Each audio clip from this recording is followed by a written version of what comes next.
कि एक स्टारडम होता है ना, बिल्कुल। मैंने अपने हाथ से ही उसको बोला कि छोड़ो जाने दो। जिनको हम लोग सलाम ठोकते थे, जिनकी वर्शिप करते थे, उनको ऑडिशन पे बुलाया जाता है। अरे तुम अनुराग कश्यप से बात करो। मैं क्यों करूं? तो पीछे से आए, सामने शीशा था, मैंने देखा उनको। मैं तो इतनी डर गई, ये क्यों आया?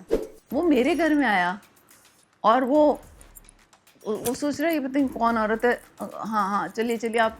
वो लोगों की चलती है उसमें, चैनल्स पे। ये तो क्या करेंगे काम हम लोग? झूठी जिंदगी है ना, वो लास्ट नहीं करती है। शेल्फ लाइफ उनकी बहुत कम होती है।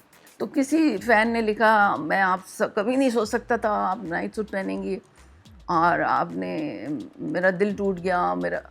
ये क्या है? अब ऐसा तो नहीं ना मैं डर के कुछ पहन ही नहीं सकती हूँ। वो एहसास बहुत अच्छा लगता है। इस उससे पता चलता है मैं कितने करीब हूँ उनके, अपने फैंस के, प्यार करने वालों के। और एक्चुअल में भी गुंजा जैसी ही थी मैं, है ना। तो वो मर्ज हो गया एकदम, बिल्कुल। है ना। तो अब it's become a part of my life. बिल्कुल बिल्कुल। मुझे अभी भी जो कमेंट्स आते हैं ना, तो उसमें ये लिखा होता है कि हम अभी भी रेडी हैं आपसे शादी करने के लिए। उनके हिसाब से मैं 42 ईयर्स पुरानी गुंजा ही हूँ। उनको ये नहीं पता कि मैं 2 बड़े बच्चे हो चुके हैं, है ना। लेकिन वो प्यार है, वो उनको, वो कहते हैं। एक्चुअली देखा जाए तो आर्टिस्टों की उम्र होती नहीं है। बिल्कुल। आज दिलीप साहब नहीं है, लेकिन लगता नहीं कि नहीं है, हैं, है ना। कभी भी हम उनकी फिल्में फिल्में देखो। देख सकते हैं और महसूस होता है ऐसा। तो ये किसी भी आर्टिस्ट बुढ़ा नहीं होता, मैंने देखा। शरीर बुढ़ा हो जाता है, शक्ल बुढ़ी हो जाती है, बिल्कुल। लेकिन आर्टिस्ट का एक नाम है जो, और उसके साथ जो भी चीज़ें लगी हुई जुड़ी हुई हैं, बिल्कुल। वो नहीं मिटती। लेकिन ये तो हिस्ट्री है कि मुझे जो कैरेक्टर मिला था गुंजा, वो आज तक चला आ रहा है। लोग उसको उसी नाम से जान रहे हैं। तो मुझे लगता है बहुत बड़ी उपलब्धि है कि मैं उतना कर पाई। जब पार्टीशन हुआ था तो मेरे माँ बाप, मतलब कई लोग कहाँ कहाँ जाके बसे। वो लोग बनारस चले गए और बनारस में ही हम सब बहन भाइयों की जो है पैदाइश हुई। तो हम तो पक्के बनारसी ही निकले ना, क्योंकि हाँ हाँ बिल्कुल। थे सरदार। हाँ, मेरे डैडी बहुत बढ़िया बोली बोलते थे बनारस की। बनारसी। हाँ, क्योंकि हमारी जितनी आया वाया रहती थी, सब वही लैंग्वेज से बात करती थी। और मेरे दोनों भाई सरदार, पगड़ी पहने हुए, भोजपुरी में वार्तालाप करते थे। तो सब लोग बहुत हैरान होते थे, तो बनारस का कमाल है, क्योंकि हाँ, बनारस बहुत इसीलिए दिल के बहुत करीब है। करीब है। हाँ। बस ऐसे ही लगा, ये क्या है, नॉर्मल शहर है, ये है। बस समुंदर का मुझे चाह था। हाँ। तो जब उन्होंने कहा कि बड़ी शूटिंग चल रही है, उसमें संजीव कुमार हैं, उसमें अमिताभ बच्चन है, उसमें सचिन है, उसमें शशि कपूर, तो चलो तुम शूटिंग दिखाते हैं। क्योंकि उनके लिए इजी था, वो असिस्टेंट थे उसके, यश जी के। अच्छा। हाँ, तो मैंने कहा नहीं, मुझे कहीं नहीं जाना, मुझे समुंदर दिखा दो बस। तो दूसरी बार लेकिन आई और रही जब काफ़ी अरसे तक, तो ये ग्रो होता है। बॉम्बे आपके ऊपर ग्रो कर जाता बिल्कुल है, बिल्कुल बिल्कुल सही। फिर आप कहीं के नहीं रहते। बॉम्बे के हो गए रह जाते। हाँ बिल्कुल। इतना, मतलब मैं बोलूँगी बम्बई जो है, मुंबई है, इतना प्यार देती है ना आर्टिस्टों को, कि कितना आर्ट यहाँ पनपता है। इसीलिए लोग मतलब मैं कहती हूँ, ये तो जन्मभूमि बनारस थी, कर्म भूमि मेरी मुंबई में। उस वक्त तो जब मेरी फिल्म रिलीज़ हुई 18 जुलाई, मैं कभी नहीं भूल सकती कि मेरी एक तो पहली फिल्म थी। और वो टाइम ऐसा था 8 दिन का बारिश का, जो बारिश नॉन स्टॉप चलती है बॉम्बे में। अच्छा। एक टाइम हाँ आता हाँ, ना, जुलाई का महीना। जुलाई का महीने में, और वो वहीं से शुरू हुआ। हम लोग सब तैयार थे, हम लोग घर से निकल ही नहीं पाए, बारिश की वजह से। बारिश ऐसे, हाँ बिल्कुल बस्ट हो गया था। तो वो 8 दिन तो जब पिक्चर कोई देखने ही नहीं गया, तो पिक्चर बिल्कुल ऐसा था कि ख़त्म हो चुकी है पिक्चर। मैं अभी भी, मतलब समझ नहीं आता क्या, कैसे उनका एहसान मानूं, हमारे जो राज बाबू हैं कि, और उनकी जो दृष्टि, उनका दूरदृष्टि बोलते हैं ना। दूरदर्शन। हाँ, वो हम लोग बोलते हैं कि हमारे लिए फिल्म ख़त्म हो चुकी थी, लेकिन उन्होंने कहा नहीं, मैं वापस इसको रिलीज़ करूँगा। मतलब एक बॉम्बे में किया, तो बॉम्बे में तो फ्लैश आउट हो गया, हाँ बिकॉज ये था, बाकी कहीं किया भी नहीं था। हाँ। उतार लिया उन्होंने कि अब हम फिर 2-3 महीने बाद, मुझे एग्जैक्ट टाइम नहीं मालूम, गुप्ता जी से मालूम चल जाएगा, कि मुझे लगा कि ठीक है अब हुआ था, चलो चली गई। उन्होंने बुलाया हम लोग को कि प्रेस कॉन्फ्रेंस जाना है। अच्छा। तो प्रेस कॉन्फ्रेंस क्यों जाना है, अब क्या रहा जो जाना है। तो उन्होंने बोला कि नहीं हम दोबारा इसको रिलीज़ कर रहे हैं।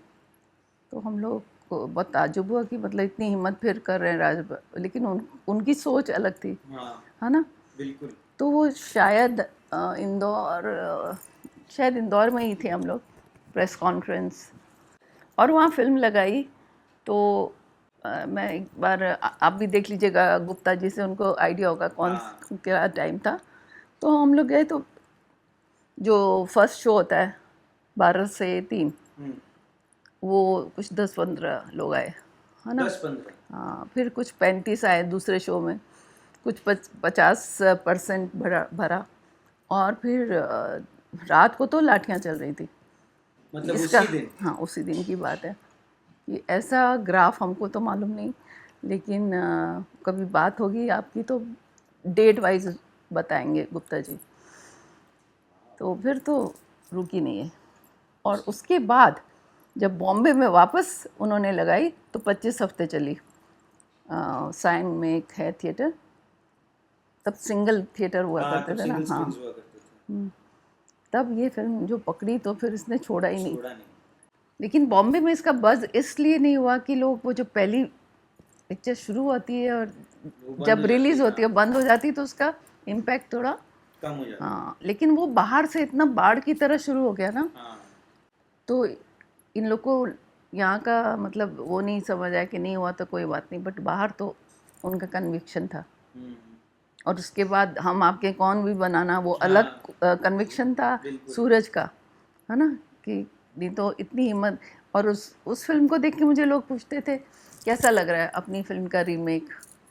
तो मैंने 6 महीने बाद देखी थी, और मुझे लगा कि हाँ उन्होंने सोल को इंटैक्ट रखा। दादा बहुत सॉफ्ट थे, उन्होंने बहुत सारा काम किया था सत्यन बोस के साथ मिलके, अच्छा। दोस्ती के टाइम से।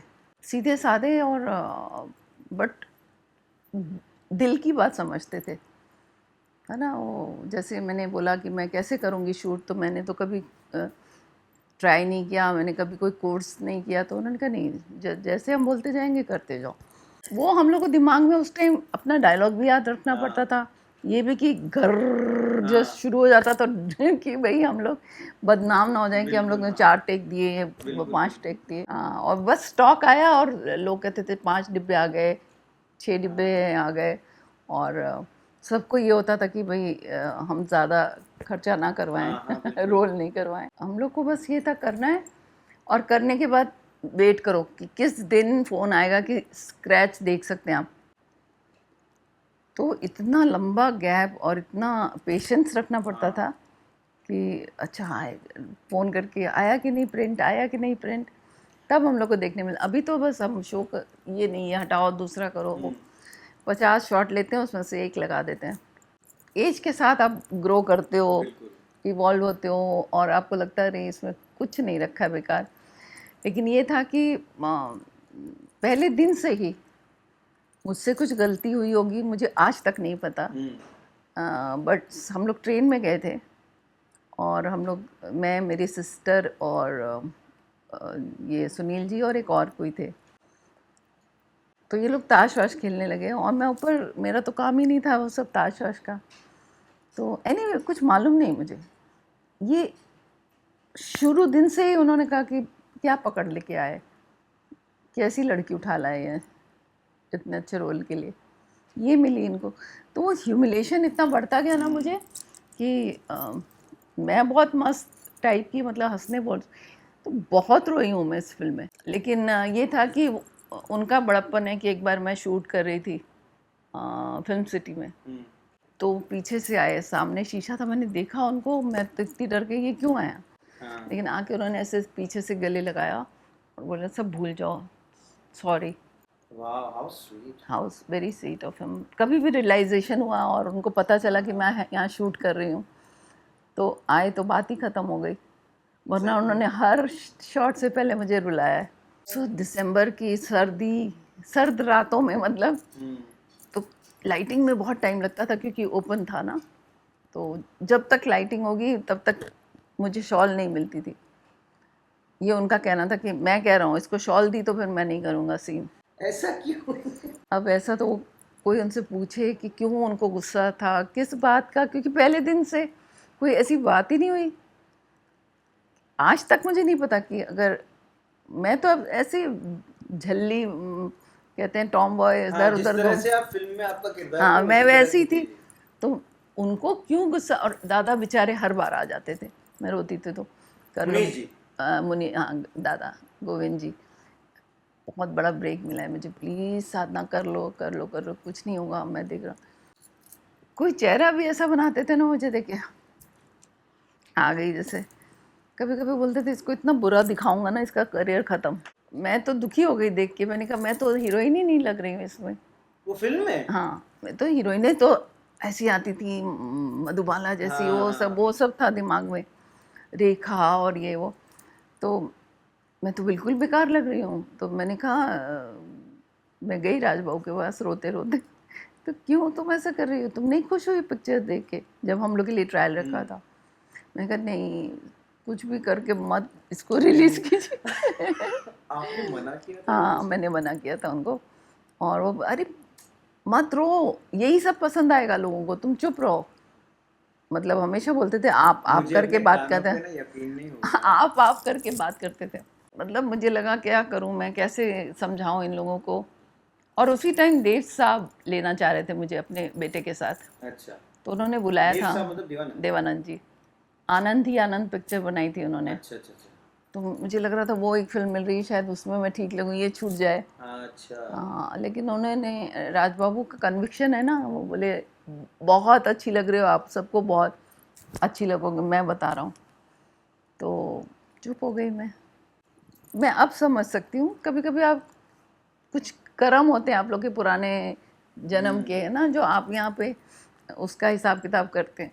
तो मुझे बिल्कुल। लगता था मेरा कर्म ही है शायद, मैंने इनको बहुत दुख पहुँचाया है पिछले किसी जन्म में, तो अब ये दुख पहुँचा रहे हैं मुझे। लेकिन ये बात बाद में समझ आई, अभी वो जो रोना धोना तो रोज़ होता ही था। गुंजा की जो छाप थी वो इतनी भारी हो गई मेरे पे कि मैंने कितनी फिल्में जिसमें मैं कर सकती थी, मुझे लगा नहीं ऑडियंस मेरी क्या सोचेगी, ये सोचे अच्छा नहीं करना, है ना।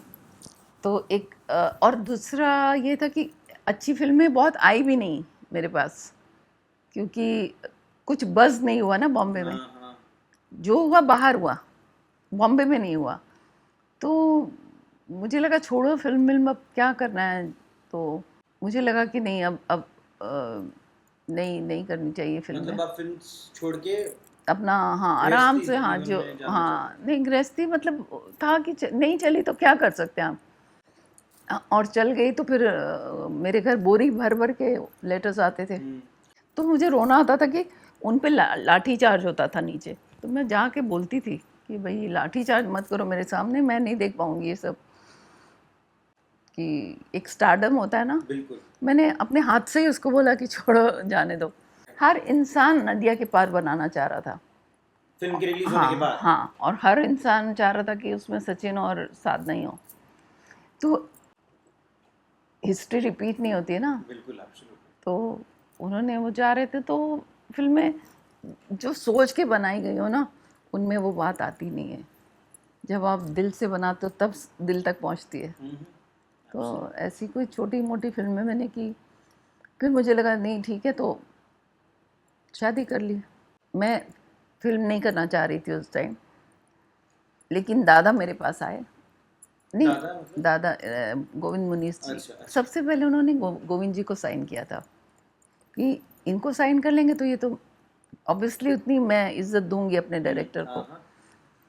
तो वो आए और स्टोरी सुनाई। उनके साथ एक बलदेव जी उनके दोस्त थे, तो स्टोरी सुनाई। तो ठीक है, मेरी मेरी सिस्टर ने भी सुनी, उनको ठीक लगा सब। अब बात हुई पैसे की, तो इतना मुझे आता नहीं था पैसे की बात कैसे करूं, लेकिन ठीक है मिले। इतनी लंबी चौड़ी मुलाकात होने के बाद दूसरी बार वो मिले मुझे, तो मैंने उनको पहचाना ही नहीं।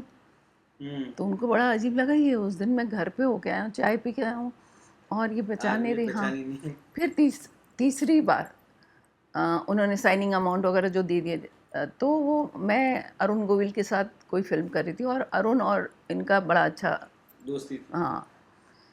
तो वो बोलने लगे ये राजू। मैंने कहा कौन?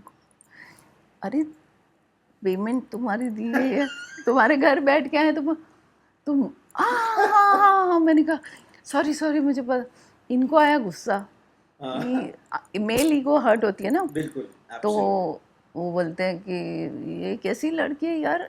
अरुण को उन्होंने बोला कि मतलब जिसके साथ वो काम करने वाले 4 बारी मिल चुकी है, हर बारी मना कर देती है। फिर एक बार और हुआ ऐसा, तब तो उनको तब तो उनको इतना गुस्सा आया कि बोले कि अब तुम इसको ऐसा काम करूँगा कि ज़िंदगी भर मेरा नाम लेना पड़ेगा। शुरू में हम लोग की बहुत बहुत अंदर से हेटरेट, गुस्सा था एक दूसरे एक के लिए, दूसरे के ऊपर। बहुत ज़्यादा। और मेरा ऑलरेडी एक इन्वॉल्वमेंट था, तो मुझे तो मतलब उनको देख के इतना गुस्सा आता था कि सेट पे रहेंगे तो मैं नहीं रहूँगी, अच्छा, तो उनको हटाना पड़ता था, या वो मेरे को देखते ही खुद हट जाते थे। कौन देख, मतलब वो जेन्युइन गुस्सा था। जेन्युइन वाला, बहुत जेन्युइन वाला। तो उस बीच हम लोग, हमको पता है वहाँ गए थे वैष्णो देवी। तो जब वापस मैं आई तो शूट था, तो मेरी सिस्टर ने कहा जाओ प्रोड्यूसर को भी दे देना और लोगों को भी दे देना। मैं सबके लिए लाई, मैं प्रोड्यूसर मतलब को नहीं, प्रसाद। हाँ, लेकिन उसको नहीं दिया, प्रोड्यूसर को नहीं दिया मैंने। सब कह रहे थे कहाँ से प्रसाद लाए हो, मैंने कहा वैष्णो देवी। वैष्णो देवी। तो इस तरह की हरकतें हम लोग करने लगे। तब एक कुछ ऐसा इंसिडेंट हुआ था कि मेरी तबीयत बहुत ख़राब हो गई सेट पे, और बहुत बुखार बहुत ज़्यादा चढ़ गया। और लेकिन दादा बेचारे वही उसमें भी थे, तो बोले ये सीन कर लो नहीं तो इन लोग का नुकसान हो जाए। ओके। तो मैंने कहा ये क्या करूं, मैं बुखार में हूँ तो क्या करूं अभी। लेकिन इन्होंने सुना जब बुखार है मुझे, तो बुलाया दादा को कि आपको लग रहा है ना, तो बोले नहीं वो तप रही है बहुत। तो बोले पैकअप करके उन्होंने मेरी हेयर ड्रेसर को कहा मेरी गाड़ी में, मेरे पास गाड़ी नहीं थी तब, तो गाड़ी में बैठो मैं छोड़ के आऊँगा। तो मेरी हेयर ड्रेसर और वो बैठे गाड़ी में, मुझे लाए यहाँ 4 बंगले में डॉक्टर के पास, जो भी इंजेक्शन वगैरह देना था, मुझे घर छोड़ा। तो मन में आया कि इतना बुरा आदमी है नहीं, है ना। फिर मेरी तबीयत ख़राब हुई तो उनके घर से खाना आने लगा, और मेरी हेयर ड्रेसर को बोल दिया कि शूट का खाना इनको मत देना, ये दे देना खिचड़ी ये वो जो। तो केयर करने लगे। लेकिन मैं एक ऑलरेडी रिलेशनशिप में थी, तो इतना मेरा ध्यान नहीं गया। अच्छा। वो भी बिहारी थे, हाँ। हैं मतलब बिहारियों से कुछ ज़्यादा मेरा लगाव है। लगाव है लगता है ऐसे। लेकिन क्या था, जैसे आपने बोला कोई कम्युनिकेशन नहीं था, कुछ हाँ। नहीं। वो भी बेचारे गए थे अपनी ज़िंदगी बनाने, और वो भी एक्टर थे। नहीं, एक्टर नहीं थे। तो वो गए थे, और इधर ये सारी चीज़ें होने लगी कि हाँ। मुझे थोड़ा सा अलग होने पड़ा दीदी से, और एक कंधा मिला रोने के लिए, जैसे होता है ना। फिर घर में बताया तो घर में मेरे फादर इन लॉ ने तो कहा मैं गोली चला दूंगा सीधा। हाँ हाँ हाँ, बोलेंगे अब हीरोइन घर में आएगी क्या हम लोग के, और वो भी सरदारनी, और फिल्मों में काम करने वाली, तो सवाल ही नहीं उठता। बहुत ऑर्थोडॉक्स फैमिली इन लोग, और बहुत बड़ी फैमिली है। लेकिन इन्होंने भी बोला कि ठीक है, मैं अब जब शादी करूँगा तो इसी से करूँगा, और नहीं तो नहीं करूँगा। तो फिर वो फिर क्या हुआ, 5 साल लग गए। तो 5 साल में कई बार ऐसा मौका आया जब इन्होंने बोला कि हम लोग शादी कर लेते हैं, फिर सब मान जाएंगे। तो मैंने कहा ठीक है, बचपन से तो यही सपना था, शादी करके आराम से रहेंगे ये वो।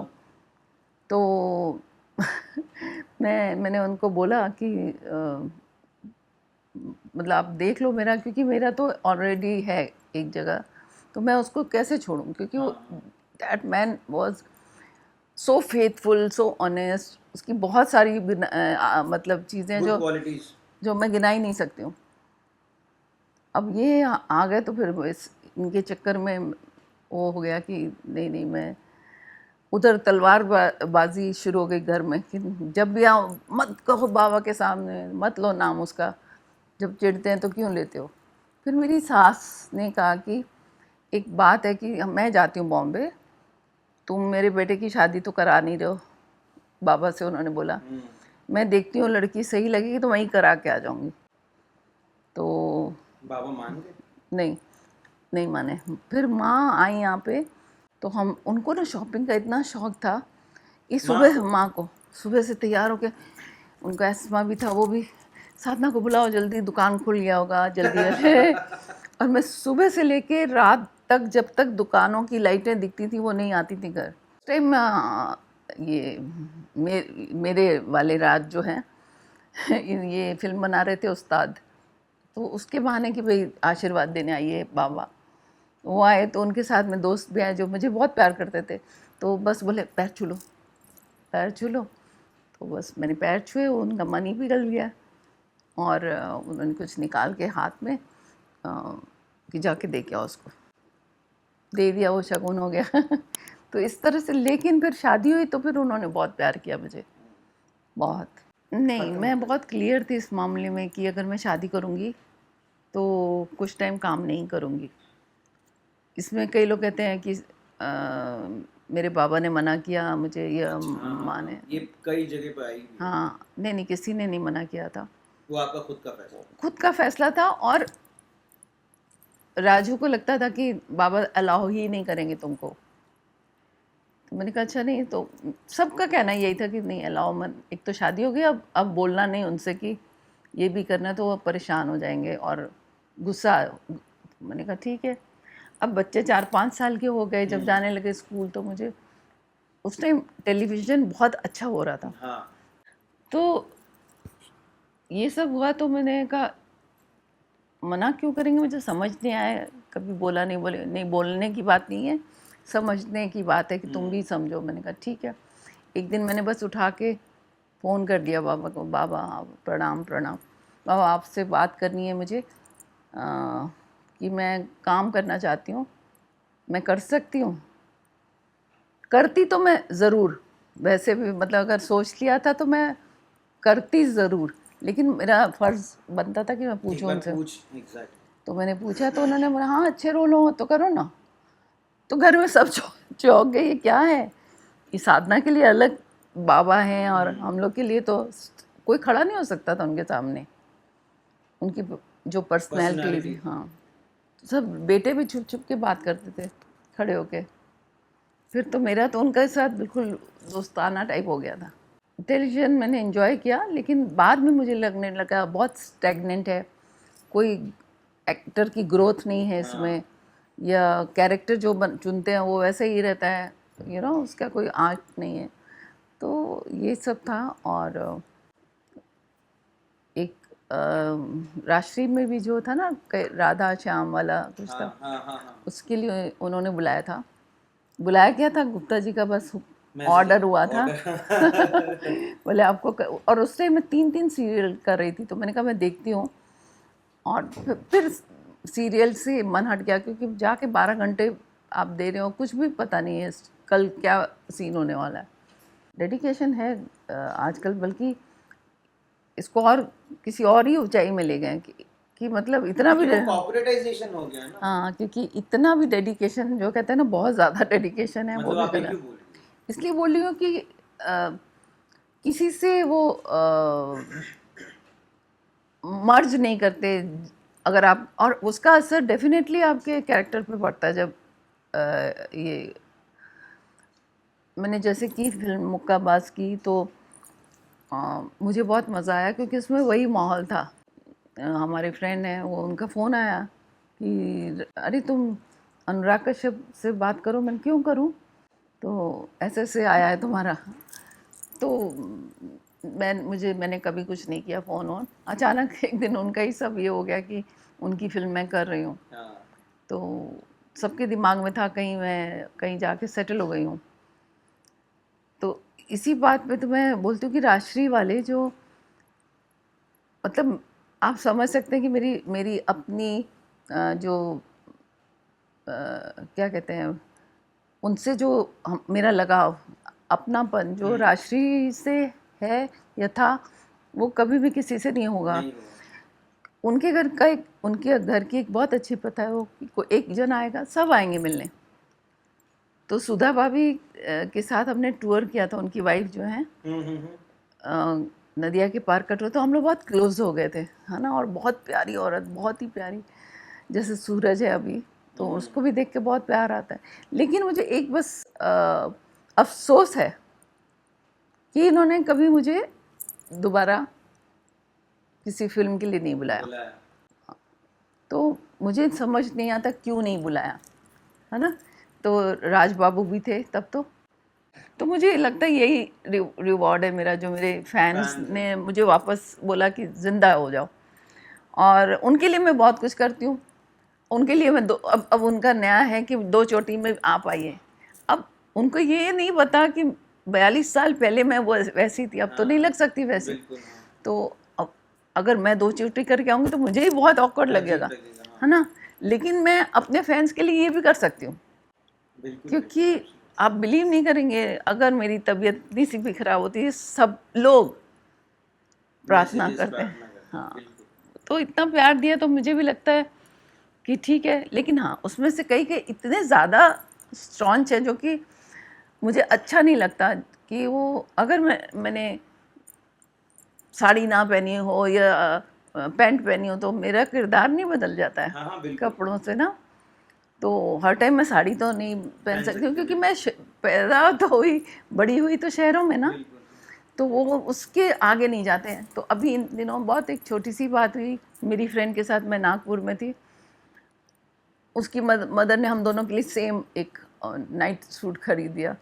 तो हम लोग बहुत खुश हो गए, क्योंकि आप फ्रेंड्स के साथ तो बच्चों जैसे ही रहते हो ना।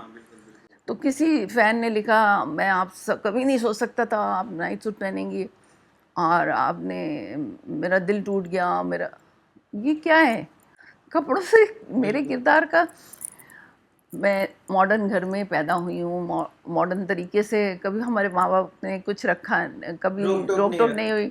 शॉर्ट्स पहनती थी मैं, तो ये समझती नहीं थी कि मैं तो बोलती थी, सब लोग बोलते थे ये शादी भी करेगी ना शॉर्ट्स में करेगी।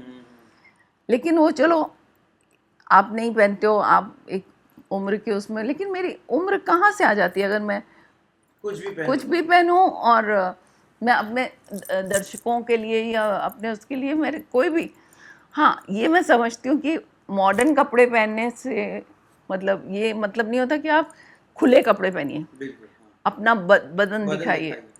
मॉडर्न कपड़े पूरे ढके हुए भी हो सकते हैं और बहुत खूबसूरत होते हैं, मैं खुद नहीं करती हूँ।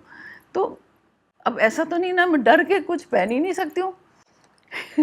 तो एक पर ये मुझे लगता है मेरे फैंस को थोड़ा थोड़ा समझना चाहिए। हाँ, और मुझे लगता है भगवान ने, ऊपर वाले ने औरत को बनाया सुंदर तरीके से रहने के लिए।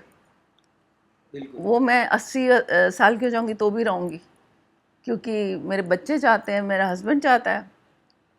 तो मैं क्यों ऐसे दुखी होके रहूं कि मैं बड़ी हो गई हूँ, अब कैसा लगे। मैंने कभी नहीं अपने अंदर का बचपन कभी नहीं मरने दिया।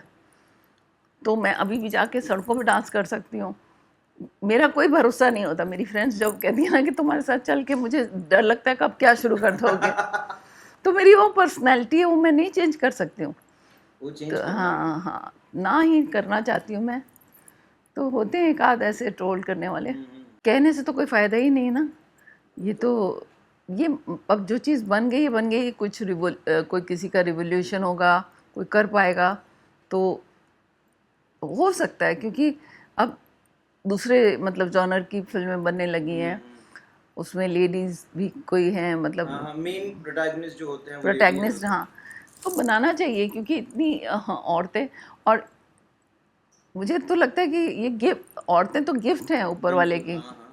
जहाँ रखोगे खूबसूरत कोना बना ही लेती हैं वो अपना, जैसे हम कहते हैं ना एक्स्ट्रा मैरिटल अफेयर।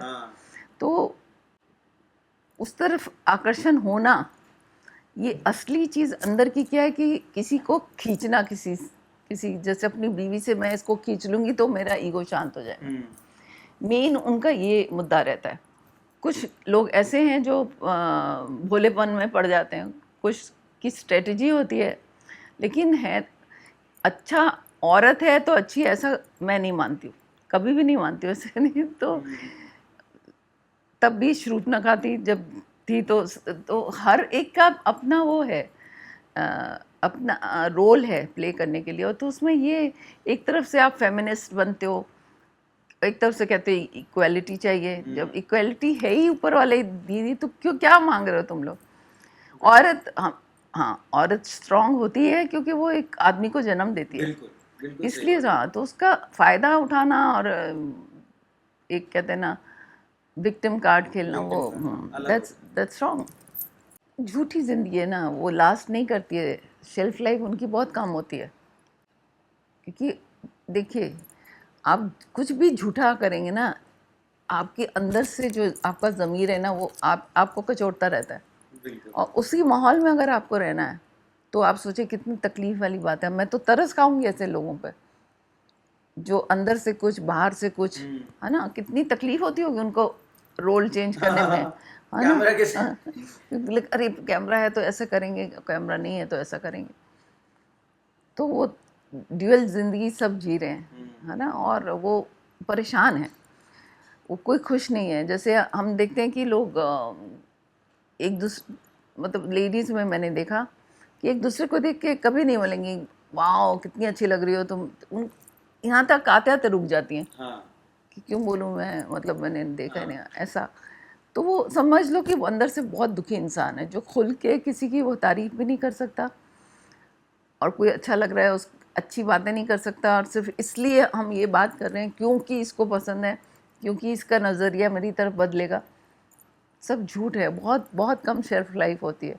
मैं तो देखती हूँ कि जो एक रील बनानी थी, तो एक लड़की है, उसने मुझे बोला एक रील बनानी है, वो एक मेरे लिए कि आपके लिए, वो 26 जनवरी थी शायद, उसके उस दिन रिलीज़ करेंगे। तो मैंने कहा हाँ, मतलब ये हमारे देश की बात है तो करेंगे।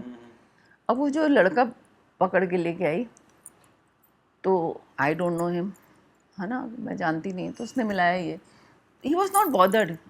वो मेरे घर में आया और वो सोच रहा है ये पता नहीं कौन औरत है, हाँ हाँ चलिए चलिए आप, मेरे कोई मेरे घर में कह रहा है चलिए चलिए हटिए जरा। Are you serious? I am telling you, इतने गधे लोग हैं यहाँ पे। आपके घर में? हाँ, और वो लड़की को मैंने कहा इसको ये भी नहीं पता मैं कौन हूँ, और तुम उसको लेके आई हो वीडियो बनाने के लिए। बोले बना लीजिए ना, बहुत अच्छा डांसर है, ये फलाना है, तो ये इससे फॉलोअर बढ़ेंगे फलाना। मैंने कहा नहीं, लेकिन घर में अब आ गया वो, और वो खुद अपने हिसाब से देख रहा है, ये नहीं ये कौन है? किसी के घर में आया, तमीज़ से बात तो कर लो। उस लड़की की भी वो थी कि उसको बता नहीं रही है कि किस घर में लेके जा रही है।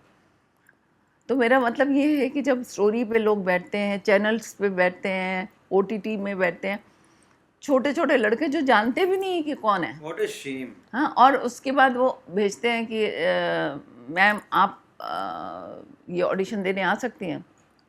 कौन सा वाला? एक 25-30 साल की औरत का है कैरेक्टर। मतलब उन्होंने मेरा प्रोफाइल देखा ही नहीं, जानते ही नहीं है मैं कौन हूँ।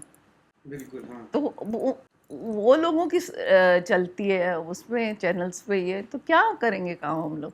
ऑडिशन ज़रूर लीजिए, अगर आप मुझे लक्ष्मीबाई का कैरेक्टर दे रहे हैं, ज़रूर पहना के देखिए मैं कैसी लगती हूँ।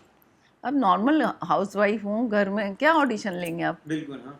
कोई क्या बनता है इसका, क्या कर बताओ। तो वो अब जाके मैंने छोड़ दिया। बीच में ये था कि सबने बोला साधना ऐसा मत करो, ये आजकल का ट्रेंड है, वो है। फिर मैंने कहा नहीं, ऐसी जगह मैं नहीं करूँगी। हाँ बिल्कुल। कोई बात नहीं, काम छूटता है छूटते जाए, लेकिन इस उम्र में जाके इतना काम करने के बाद मैं ऑडिशन दूंगी? नहीं नहीं, लुक टेस्ट है तो लुक टेस्ट है, तो फिर मैं लाइन नहीं बोलूँगी, है ना। बिल्कुल। तो कईयों को तो ख़राब लगेगा कि ये क्या कर रही है। और लेकिन ये है कि जिनकी ज़रूरत है, ज़रूरतमंद लोग हैं, वो ज़रूर जाएं, और अगर यही है तो जाना चाहिए। लेकिन मेरा दिल नहीं मानता अब, तो इन सब चीज़ों के मैं बिल्कुल ख़िलाफ़ हूँ। और बड़ी बड़ी एक्ट्रेसेस, मुझे अफसोस होता है, मैं नाम नहीं लेना चाहती, हमारी जो वेटरन एक्ट्रेसेस थी, जिनको हम लोग सलाम ठोकते थे, जिनकी वर्शिप करते थे, उनको ऑडिशन पे बुलाया जाता है। कभी नहीं, मैंने काम कभी नहीं मांगा, किसी के पास नहीं गई अपने आप कि मुझे काम मांगने में शर्म क्यों? बिल्कुल नहीं शर्म होनी चाहिए।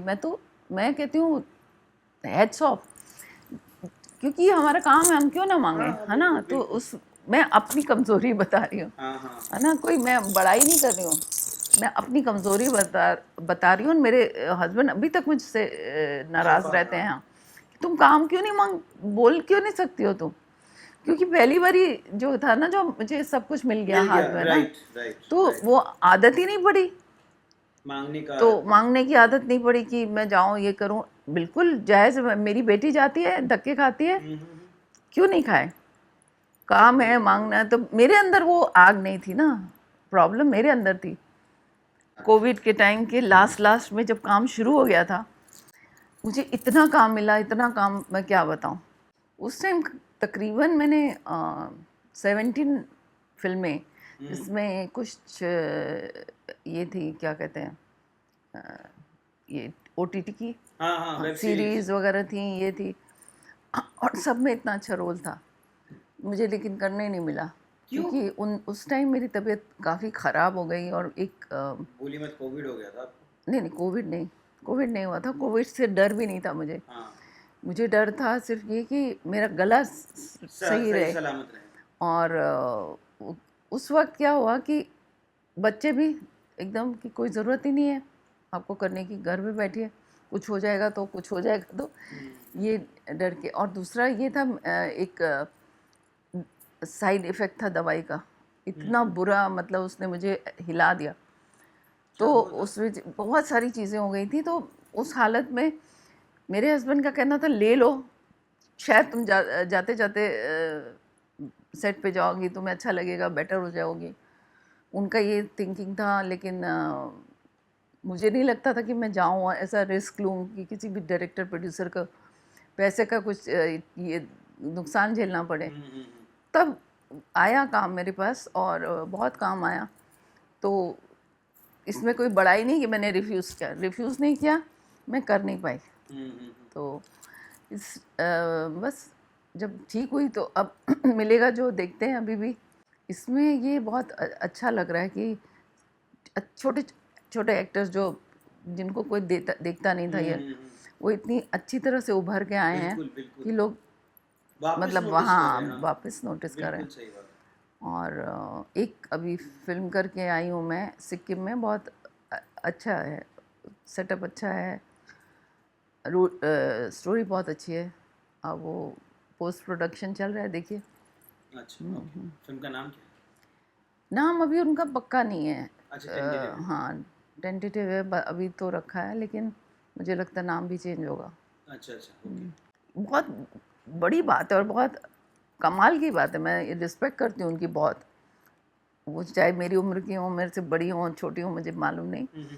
As far as a person is concerned, मैं उनको बहुत रिस्पेक्ट करती हूँ, for so many reasons. She is very honest, एकदम। Yes, she is. हाँ, ऑनेस्ट होते हुए भी वो बदतमीज़ी नहीं झलकती उनकी, या उनकी बातें सुनो तो मुझे मुझे वो शुरू से बहुत पसंद थी।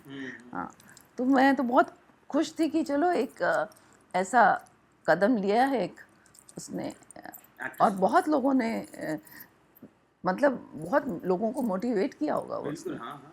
तो बहुत लोग हाँ, बहुत तो ये तो मतलब एक रिस्पेक्ट है मेरी मेरी तरफ से उनके लिए, कि कमाल है। मतलब शुरू से ही, मैं जब से उनको जानती भी नहीं थी, तब से ही वो ऐसी थी, एकदम आउटस्पोकन, कोई दिल में कुछ और ऐसा आप कभी भी देखिएगा, ऐसा नहीं लगेगा वो कुछ छुपा नहीं है। ये she is very clear here, and बहुत